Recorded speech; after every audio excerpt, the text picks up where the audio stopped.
Dodi, Dodi, Dodi, fake. Dodi, Dodi, fake.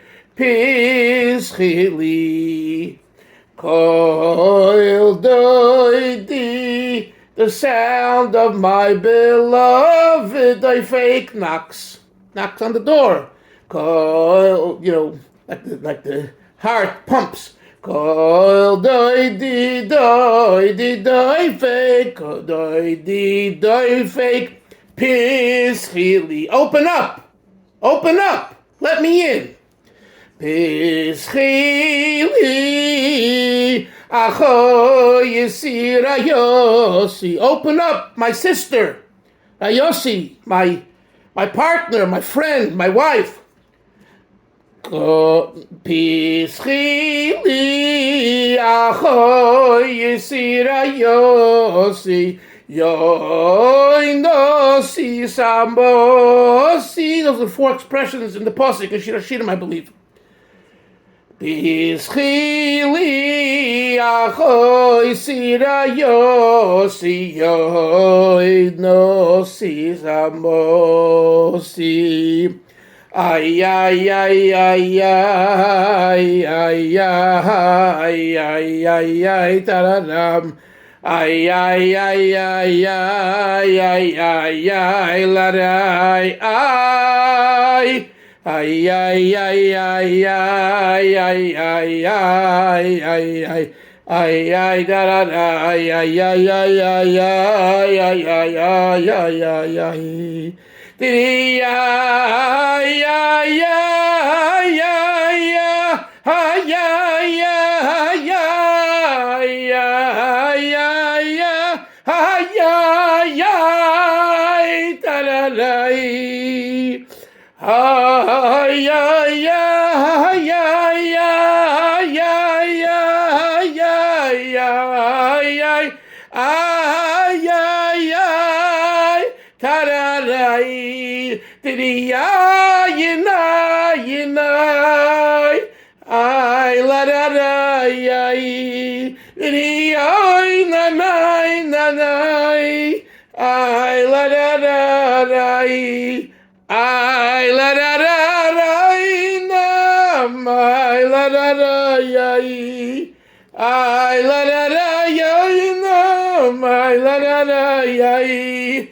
Ay la da da dai. Ay la da da dai. Ay ay ay ay ay la da da dai. Ay la da da da. The Alter Rebbe was a neshama chadosha. The previous Rebbe records in the name of his ancestors, he was a new soul. What that means exactly, the Rebbe explained, was it means that his soul had the chidush that the souls will have when Mashiach comes, and that's why he introduced to us. He introduced to us Chabad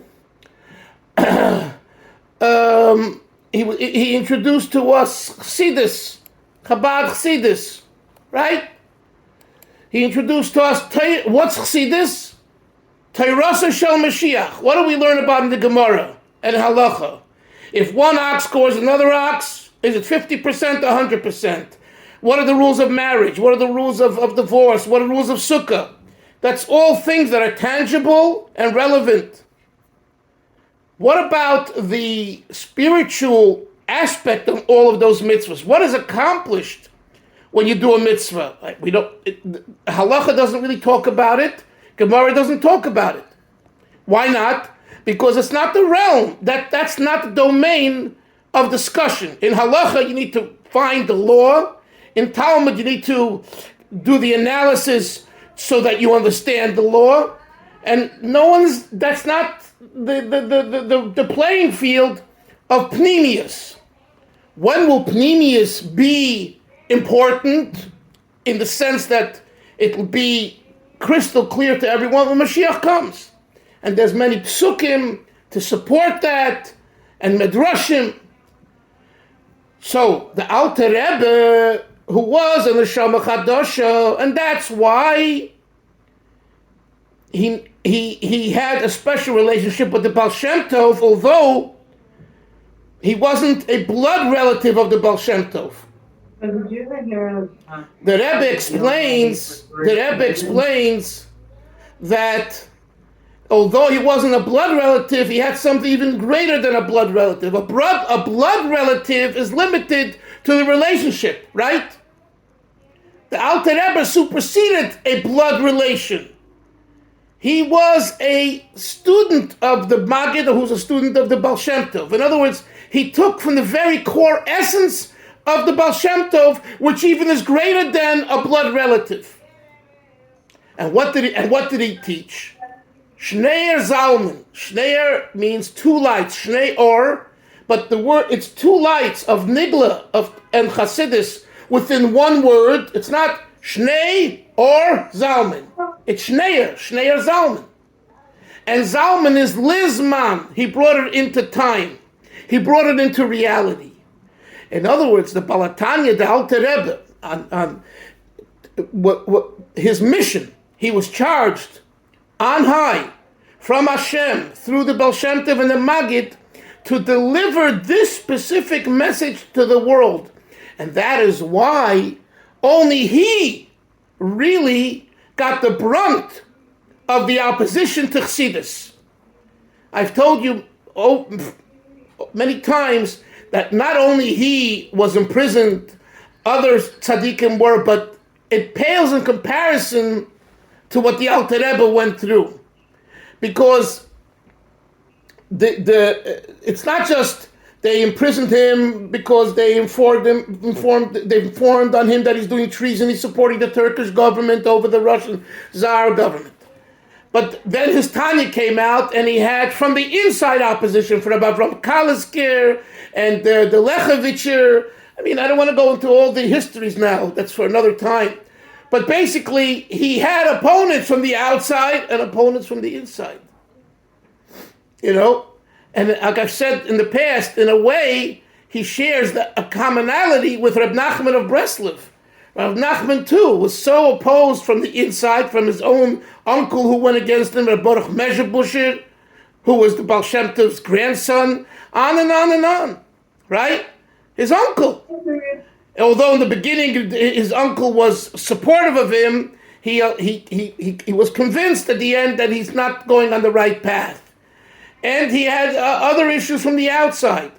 But the Alter Rebbe epitomized it, and again, the Alter Rebbe, I think, was 22 or 27 years older than Reb Nachman, so you're talking about a different generation, really. And it was the first. Why dafke him, Moshe? Why dafke him? Because the Alter Rebbe was given the mission. He was given the mission. And he was told that for this mission you have to have self-sacrifice. You have to be ready to basically die for this mission. And the Alter Rebbe said, I accept it. Initially, before he went to the Maggid, he wasn't ready to do that. In fact, you know what he was called? He was called Zalmenu, the word Zalmenu the Litvak. And the previous Rebbe writes that he was like the same mindset as the Litvaks at the time, the Misnachtim at the time, where if you didn't know Torah, they walked across the street from you and didn't look at you. And the Alter Rebbe shared that. But when he met the Maggid, and Min HaShamayim, he left. He said, I'm not ready to give away my time to daven and Farbrengen and spend so much time with the Rebbe and Chassidim, because I enjoy learning and I want to learn it and I need to learn. So he leaves the Maggid and he forgot his shawl. It was cold. He forgot his shawl, so he went back to get a shawl, and he overheard the Maggid discussing a very intricate piece of halacha with someone. And he put his ear closer, and he heard fascinating insights into halacha. He said, oh, if this Rebbe, this Maggid of Mezrich, knows halacha too, I have what to stay for. And he stayed. And he stayed for three and a half years, and he became a Talmud of the Maggid. And that itself is also a fascinating lesson for us. Sometimes we judge the book by its cover, and we never get into the book. We judge people and situations by the outside. And there's what to be said about that. But you need to get into the book. Last night at this Farbrengen, I was sitting there, and the room was packed. There were probably 50 to 75 young people. Polish Hasidim, not Chabadniks. We had a few Chabadniks in the room. He had a captivated crowd. And as the night was getting later, more people came in. And the Farbrengen was good, but when I was there, I felt he's not giving a message that they can walk away with and to make them think in a way that maybe they should pick up HaTanya. Maybe they should pick up a Noam Elimelech or a Kedushas Levi and to learn it, not just to read it, but to study every word and with a chavrusa, like you study a piece of Gemara. That's the whole thing that Alter Rebbe wanted. He wanted that the learning of Hasidus should be on par with Nigla. So no one learns a piece of Gemara in a shallow way. If they do, they're not learning Gemara. They're reading a magazine. When you learn Gemara, you need to learn Rashi and Teves. If you really want to learn the Gemara, you need to learn Teves too. Right? My Shverel of Hasholem, even in his old age, would learn Gemara every day, and he would learn Gemara, Rashi, and Teves. He couldn't. Learning without Teves for him was not considered learning, because Teves adds such depth to the Gemara and Rashi that without it to someone who knows how to learn and likes learning and wants to learn, it's not learning. The Alter Rebbe wanted the same thing with Chassidus. So Baruch Hashem that many of you have the Chayenu and you learn and you hear Rabbi Gordon's Shiurim. It's all nice, but you need, as you grow, we're all young. We're not old geezers. We're all young. You need to take time to learn a little more of the Chitas, to really delve into it, to stop and ask yourself, what does this word mean? Well, like Hillel asked me yesterday, which, he said, is this what you said, what I taught yesterday, is it this what the Alter Rebbe means? That type of study shows that you're going deeper into it, and you're thinking about it. That's what do I mean? So, going back to the Alter Rebbe. The Alter Rebbe's Nigun, the Alter Rebbe is said to have composed 10 Nigunim. This Nigun that I sang for you, Koil Dodi Doifek, is one of the 10 Nigunim. And basically, Shlomo Melech, in Shir HaShirim, it says this, he's talking to Hashem, Koil Dodi Doifek, basically, let me in, and then he speaks about Achosi, Rayosi, Yonosi, Tamosi, 4 expressions of love and relationship. And all of this is explained, by the way, in the Maimorim of the Alter Rebbe at length. But when you think about it, the concept of knocking on the door and the door being open, when's the last time we've knocked on Hashem's door? Really? When, in other words, when a door is closed and you really want to get through, you knock on the door, you bang on the door, you go from backwards, upwards, frontwards to get in. And this is a quest of life. A quest of life through the neshama is to get into the pnimius. We've spoken many times about this idea of stale Judaism, stale Torah, stale Yiddishkeit, not being fresh, not being excited. It comes because we're not getting through the door, and we're not knocking on the door, and we're not, because if we knock really, and we really say, let me in, I must get in, you'll get in. I told you the other day that this chassid, Rabbi Kechain, for him, not being able to go to the mikveh was tantamount to death. So they're telling him, Rebbe, how can you go to the mikveh? You'll get a cold. You'll have to go to the doctor, the hospital, and they'll find out who you are, and then they will arrest you and arrest your friends, and they'll kill you, send you away for hard labor, or shoot you. And he says, you have it all wrong. You don't understand something. If I can't go to the mikveh, it's like I'm dead. So what's the difference if they kill me or I'm killed because I can't go to the mikveh? Now, do you understand what we're talking about? We're talking about a yid that for him the mikveh is tantamount to death. It's very hard to understand this and to relate to it. But there is this connection where the gashmias of life, the material, the physical, has no importance. So of course I eat and I sleep and I work and I do everything else. But what's important is the pnimius. And this is what the Alter Rebbe wanted to bring to the Jewish world, not only to Chabadniks, to Chabad Hasidim. It's a mistake that people make, and they think that the Alter Rebbe had an agenda just for his own people. It's wrong. The Sefer HaTanya, Kadisha, the holy Tanya that he wrote and that we study, was made for everyone. Yes, it's true that in the introduction it says that he wrote it for those that he used to come to him to seek advice in developing their love for God and awe for God, as it says in the introduction. But that's not to exclude all others. Those people he knew personally, so he's able to give the advice that he had given them when he met with them personally, face to face, so he put it into a book. But the advice applies to everyone. Why shouldn't it apply to everyone? So the Sefer HaTanya, and this has been also supported by not only other Hasidic Rebbes, but also by Litvaks. How do I tell him to take his thing off? How do I tell him to mute? How do I mute him? Who is this? This is Yisrael Kashkin. Whoever is Israel. No, so you know what you do? You go, Rebbe, you go into mute by your mute. There's an arrow by your mute. Look on your screen. Where it says mute. There's an arrow. What does it say? Okay, it should say, Yoni, he's muted now. Oh, he's muted. Okay, good. Oh, he's muted. Okay.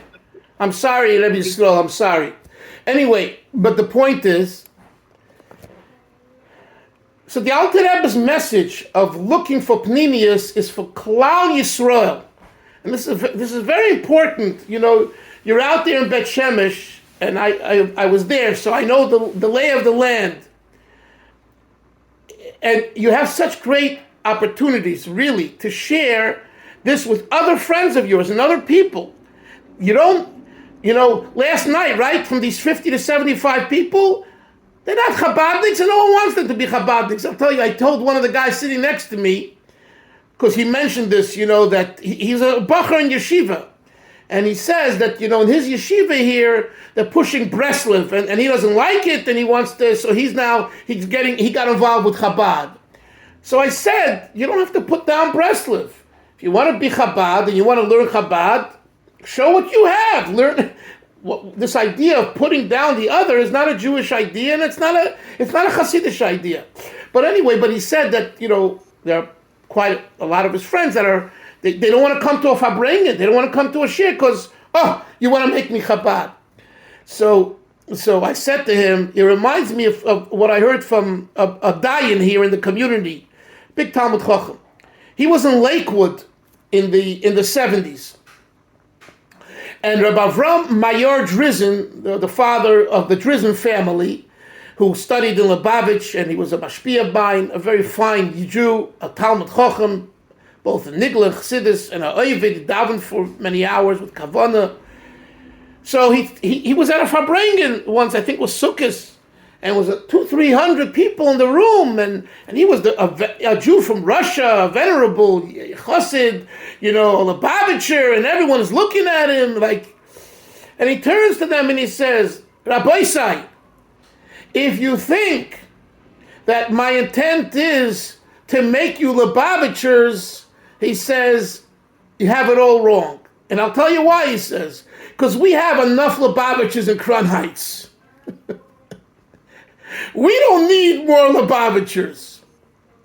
And then he said, but if you want to see a Jew who means what he says and is a God-fearing Jew, a Yiddish Shemayim, come see the Lubavitcher Rebbe. For that, it's worth to come to Crown Heights.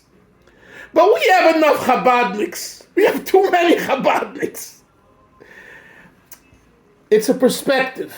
I think from when I heard it, I just love this, because I knew the man. I knew he was a smart man, and I could see him saying it. And there's so much truth to it, you know? And especially today, we have so many of our own and so many issues, like every community. We're not looking for more. But if you want to know how to be a servant of Hashem in a better way, with Ava and Yira, learn the Tanya. That's all. That's all. What you'll do with that, you'll decide. You want to be a Litvak, a Svardik, a Chosid, a this or that. That's irrelevant. And I saw this with the Rebbe, you should know. It's true, the Rebbe sometimes said, the Rebbe, just yesterday I heard a clip where he says, I think Moshe Rabbeinu was a Chosid. I almost fell off my chair. And he said it emphatically. Moshe Rabbeinu was a Chosid. I mean, that's pretty bold to say that Moshe Rabbeinu was a Chosid. Now you have to put it in the context of what the Rebbe was discussing at that time. But the point is, thousands of different kinds of people came into the Rebbe, from non-observant to observant, from Chassidish to Litvish to Sephardic to all kinds. He didn't push his agenda on someone else. Yes, he might in a personal dialogue say something that either seriously or half jokingly, but there was a message there. I'll give you an example. I just saw a clip the other day. A Ger Chassid comes to the Rebbe, and he says to the Rebbe, I have this issue, and he gives his name and his father's name. The Rebbe shoots back on him. He says, that you should say to the Ger Rebbe. Here we ask for the father's name and the mother's name. And the man is like, what? I'm asking you for a bracha. Yes, Hillel. Is it the minhag in Chabad when you daven for a fool for somebody to ask for the father and the mother, or just the mother? The mother, just the mother. All I'm saying is, this was a Ger Chassid, so the Rebbe was telling him, really, you should be asking to the Ger Rebbe, not me. I'm a Lubavitcher Rebbe, but for whatever reason you're here, no problem. But the bracha that comes through me goes through my ancestors, which is Chabad.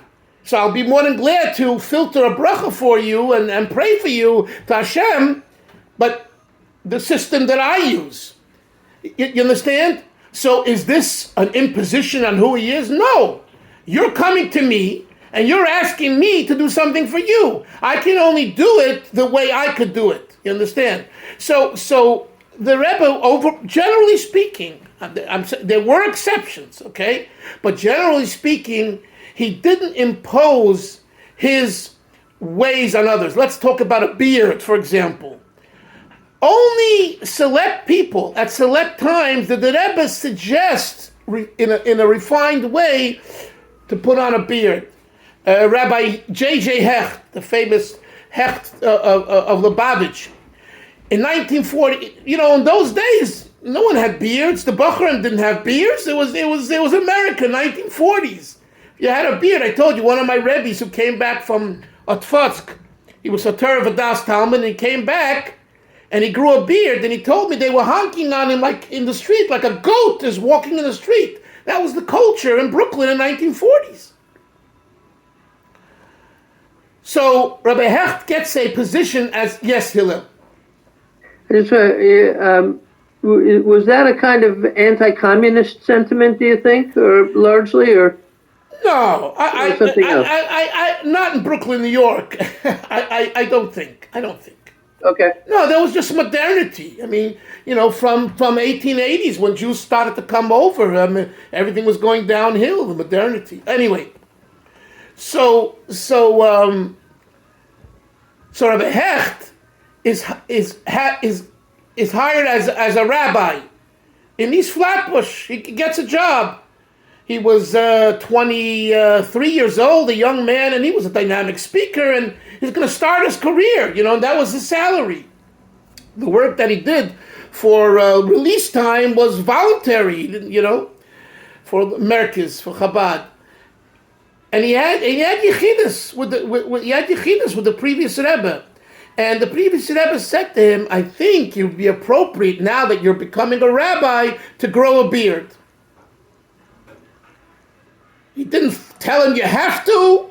He didn't say, if not, you can't come in to see me again. He explained to him that since you're now becoming a rabbi of a congregation and you represent now something greater than yourself, and he listened. And so there are examples over the years.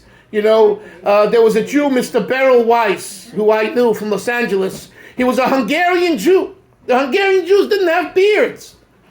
Before the Satmar Rebbe and the Kloisenberger Rebbe came to Williamsburg, and they said we have to, live like Hasidim, Hungarian Hasidim, with the beards and the kapotas and the Streimlich. They didn't do that. For years they didn't do that. And slowly they changed their people ways of dress and culture.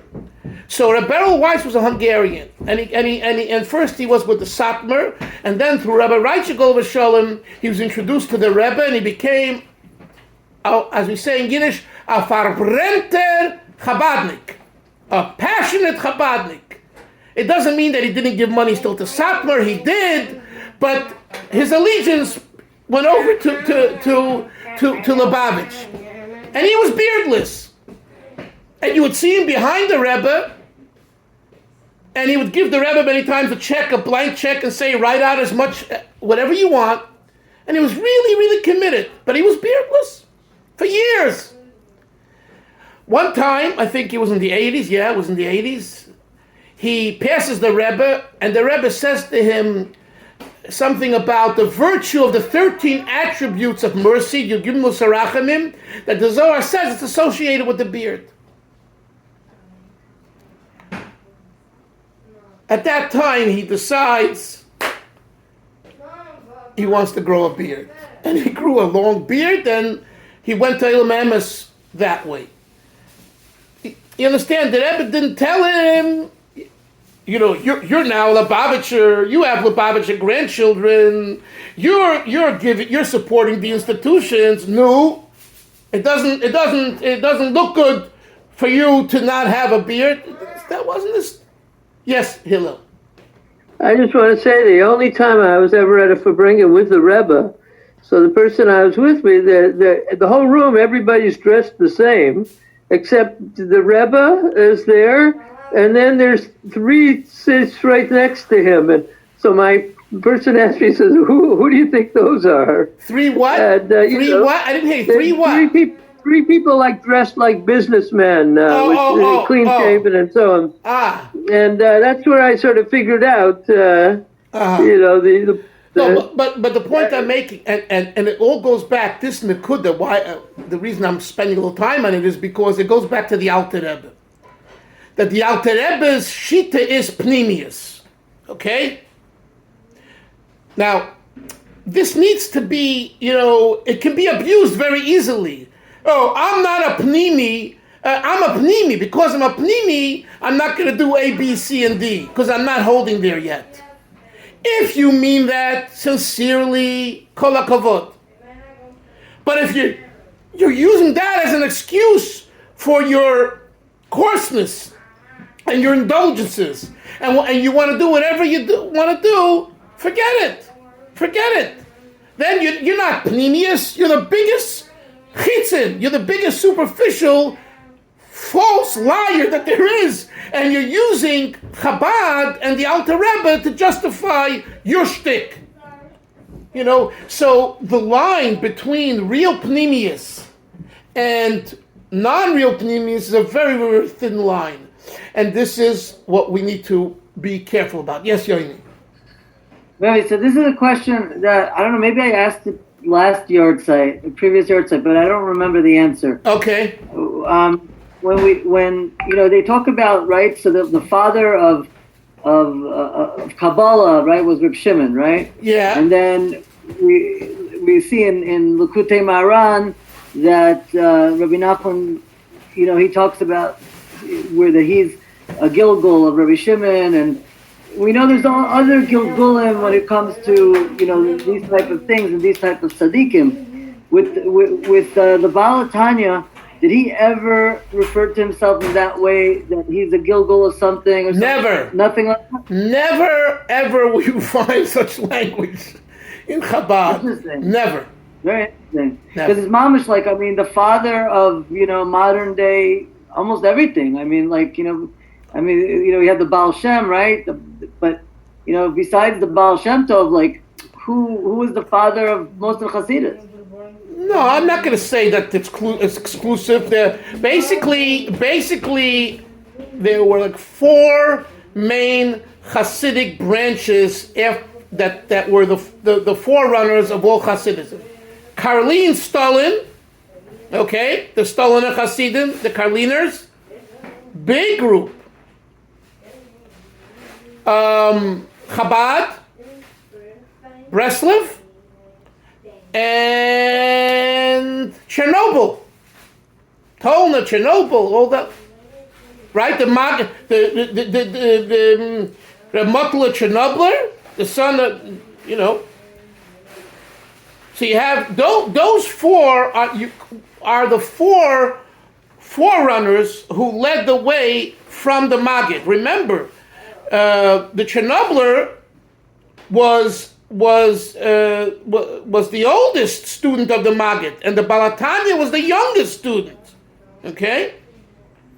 What I said earlier, Yoini, was that no one got the pressure and opposition like the Baal HaTanya did. And I explained why, because of his Tanya and this style of Hasidism. So yes, in the interrogation papers, they don't say Chabad, they call them Karliner. Because the Karliner preceded the what's it called, even the Maggid. The opposition to the Baal Shem Tov has to do with the Karliner. What happened? Because at that time, in the Maggid's time, the Kalisker Hasidim of Rabbi Avram Kalisk, who was a student of the Maggid and went to Eretz Yisrael, his Hasidim belittled what you would call Orthodox Judaism, Litvak Judaism. And they would make summer solstices, and they would go into a store of grocery and ask how much, if they can buy nails. They wanted to belittle intellect because they felt that the Litvaks are emphasizing just intellect. So they wanted to shatter intellect. How do you do that? By humiliating yourself. And it was really embarrassing. So they came running. And the Maggid said, stop. And his expression was, Chasidei Tov Kuf Lamed, that's 1770, this happened in 1770, is Nish Kein Tok, which the Yiddish word Tok means it's not a big deal. It's not to be appreciated. The Hasidei of 1770, the manner of which they embarrassed and belittled the Misnagdim, the Litvaks, is not to be followed. And this caused a lot of problems.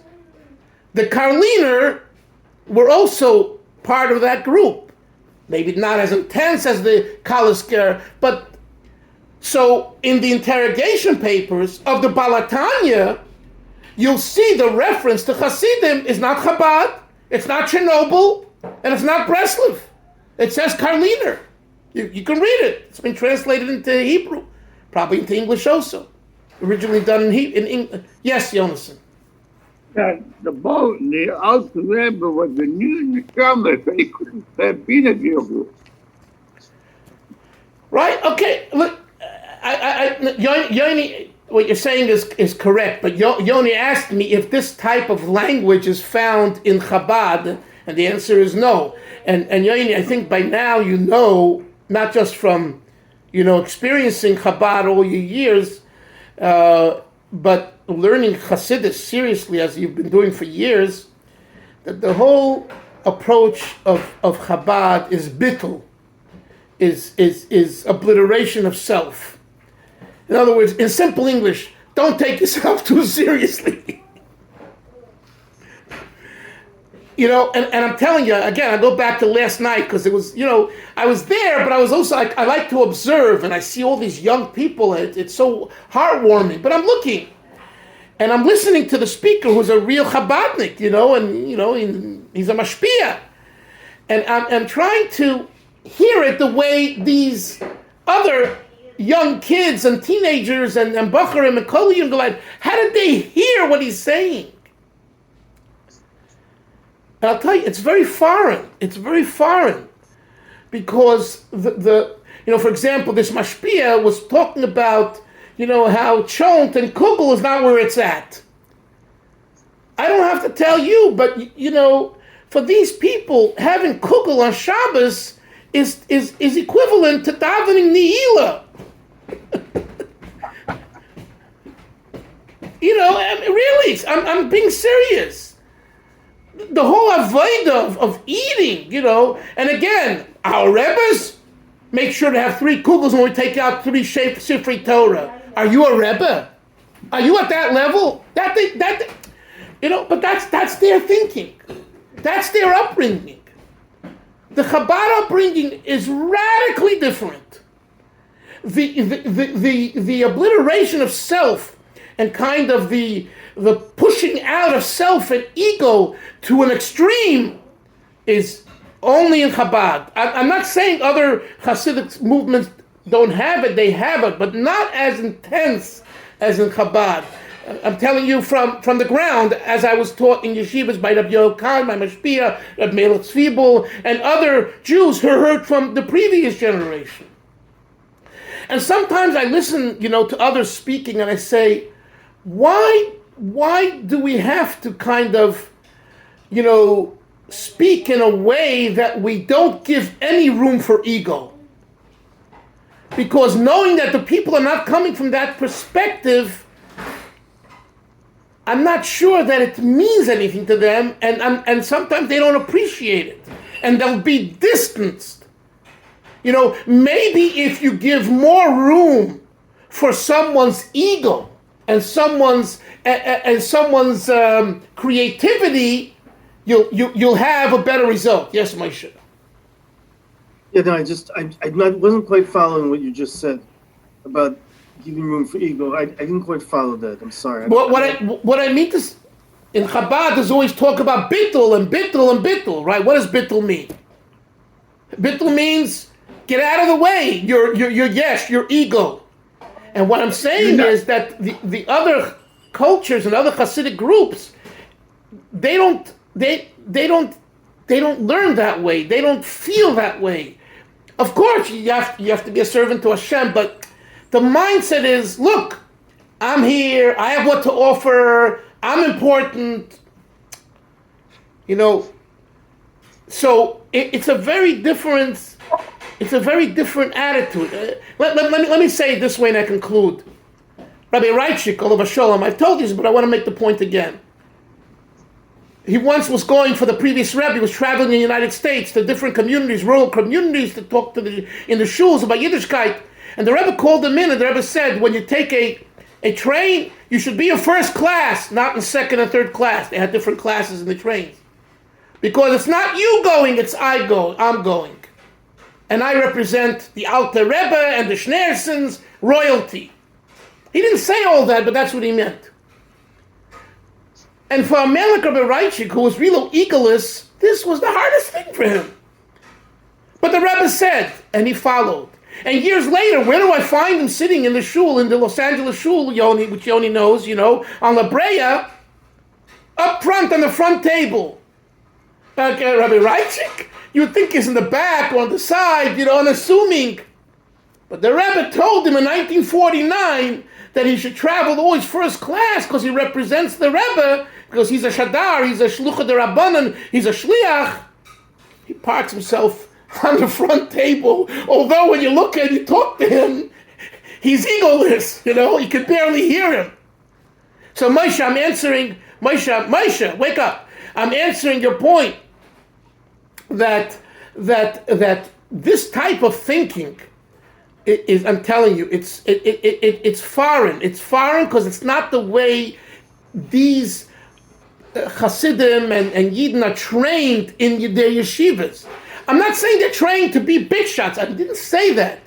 But this whole culture of being a vatal, the yesh, and that, because when you learn Chabad Hasidus and you realize that the world is a big zero unless you put a one in front of it, and so therefore, how can you take yourself seriously? How can you take yourself seriously when you know that there's so much more to do, That's the Nakuda. So Chevra, the schus of Reb Shneir Zalman ben Rivka, right? Alter Rebbe's mother's name was Rivka. Should be a good to better for all of us. Should bring refuah shleimus, yoyin to your father and to Avi's mother and to all of our parents and siblings and children and grandchildren. Bana Chayim Zaina. And to remember what I heard from the Rebbe this birthday when I came out of the oil and I looked at the screen, I had Yechidus. That's right. Even though the Rebbe is in heaven and I'm on earth, but looking at that screen, I had a private audience. I come in and the Rebbe says that you must have children. And your children are the continuation. And therefore, even health and wealth, chaya and mazayna, are irrelevant if you don't have continuation children. And I'm thinking, Lubavitcher Rebbe, you didn't have children. So the answer is spiritual children, for those that God didn't give them children. And I was thinking about my children driving on the Belt Parkway to the Ohel. And then kind of went in and did what I had, davened. And I came out, this is what I heard from the Rebbe. So I wish each other that our children, our grandchildren, should continue not only our legacy, but really what we came to believe and to know and to learn and on their own, without us, having to force them and to impose on them. I this morning I went to shul. I go out right, and I sat on the side there, and someone comes over and he says, "Today is the Baal HaTanya's Yahrtzeit." He asks me. I said, "Yes." You don't have to say anything. He sees me. He sees a Lubavitcher, so he knows. He thinks today is the Baal HaTanya's Yahrtzeit. So he doesn't ask the Satmar. He doesn't ask the Vishnitzer. He doesn't ask the Karliner. He goes over to the Chabadnik. You don't have to say anything. If you're doing the right thing, what does it say? The Baal Shem Tov liked light because light attracts. So we wish each other that we should do the right thing. And Lubavitcher Chassidim, the bracha that they gave each other at a Chassidic Farbrengen was, "Men soll nit kal yemachen." Don't ruin it. The Rebbe, the Eibishter, God, and the Rebbe of it they know what they need to do. They'll do the right thing as long as we don't put a stumbling block in the way. The word for stumbling block in Yiddish, in Hebrew Yiddish, is kalya machen. Don't ruin it. That's the problem. We stick our ugly faces in the way with we know better and we know how, and this yeah and this not. Just get out of the way. L'chaim. Right. Have a great day, everyone. Sei gesund. A good day. Amen. Only brachas.